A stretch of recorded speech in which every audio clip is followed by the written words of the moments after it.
Bonjour chers amis, aujourd'hui je voudrais vous parler d'amour pour trois raisons. On dit que le printemps, c'est la saison des amours. Et d'ailleurs, dans le langage courant, pour signifier l'âge de quelqu'un, on compte ses printemps. La France a aussi la réputation dans le monde entier d'être le pays de l'amour. Depuis des siècles, nos poètes et troubadours ont célébré l'amour courtois, une expression qui nous vient du Moyen-Âge et qui désigne une façon d'aimer avec courtoisie, respect et honnêteté son partenaire ou sa partenaire, dans le but d'aimer, d'atteindre la joie et le bonheur. Mais savez-vous aussi que dans la sphère prophétique mondiale, on s'accorde à reconnaître à notre pays un mandat particulier sur ce thème. On parle de l'onction de Jean. La parole nous dit que notre Dieu a tant aimé le monde qu'il a donné son Fils afin que quiconque ait la vie éternelle. Et Jésus, notre Seigneur et Maître, nous a enseigné un grand commandement qui résume et contient toute la loi. Aimer Dieu, bien sûr, et notre prochain, comme nous-mêmes. Chaque chrétien, et donc toute l'Église, a reçu ce mandat d'aller et d'aimer. Mais qu'est-ce que l'amour ? Vous avez certainement appris qu'il y a plusieurs mots dans le Nouveau Testament, en grec, pour exprimer l'amour. Il y a le mot éros, qui signifie l'amour charnel. D'ailleurs, d'où vient en français le mot érotisme. Et puis il y a philae, qui est l'affection, l'attachement, comme les philatélistes qui aiment les timbres, ou les colombophiles qui aiment les pigeons, les cinéphiles. Et puis il y a aussi dans le Nouveau Testament la charité, caritas, l'amour en action. Et puis, et enfin, il y a agapé, l'amour divin. Traditionnellement, ainsi, on distingue plusieurs sortes d'amour. Mais moi, aujourd'hui, je vous propose plutôt de considérer que l'amour est comme un diamant, avec de très nombreuses facettes, mais que cela ne fait qu'un. Et plutôt qu'opposer, nous devrions unifier, comme dans un bouquet, ces différents aspects ou expressions d'amour, dans un mouvement qui donne la vie en abondance.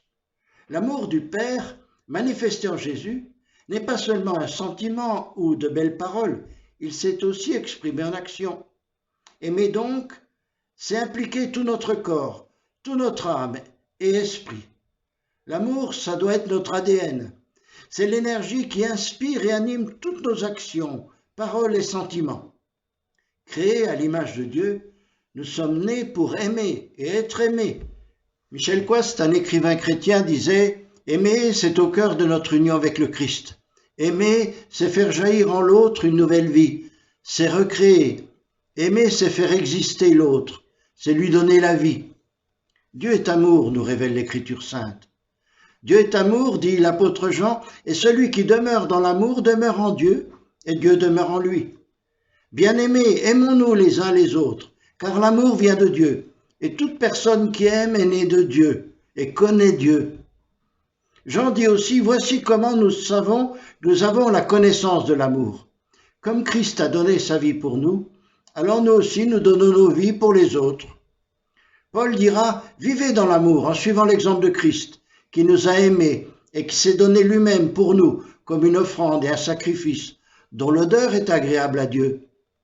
L'amour divin n'est pas un sentiment, mais c'est un principe essentiel, c'est son essence même. L'amour tient la nature même de la vie qui ne se trouve qu'en Dieu seul. De nombreux textes de l'Écriture nous disent cela. Mais comment exprimer notre amour envers Dieu et envers les autres?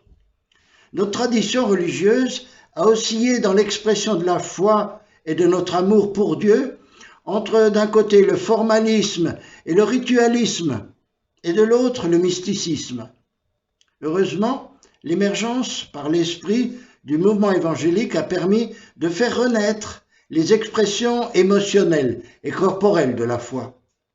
De la culture grecque et du rationalisme cartésien, nous avons hérité la pensée que l'esprit est supérieur aux émotions de l'âme et aux désirs du corps. Cela nous a conduit à la pudeur, voire à une extrême sobriété dans l'expression de nos sentiments des uns envers les autres, et même de nos proches.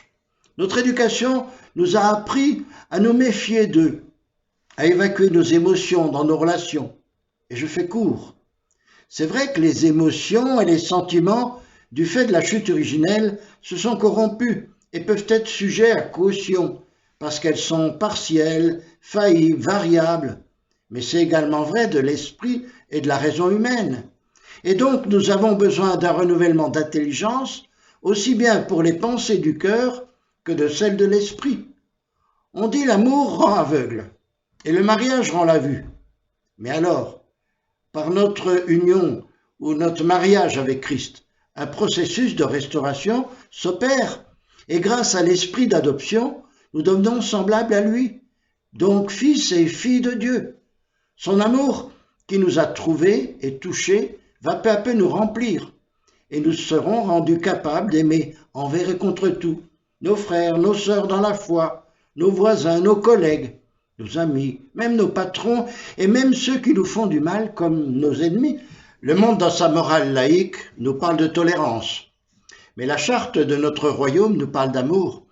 Et pour moi, c'est au minimum de la bienveillance, vouloir du bien pour l'autre, lui accorder, au moins au début de toute relation, un crédit de confiance, quitte à le réviser par la suite.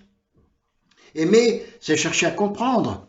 Et chercher à comprendre, ce n'est pas excuser ou juger, c'est simplement comprendre comment et pourquoi. Par exemple, nous savons que ceux qui ont souffert font souffrir. Alors rappelons-nous que nous aussi nous sommes faillibles, nous aussi nous avons nos erreurs et nos faiblesses. Aimer, c'est se mettre à la place de l'autre.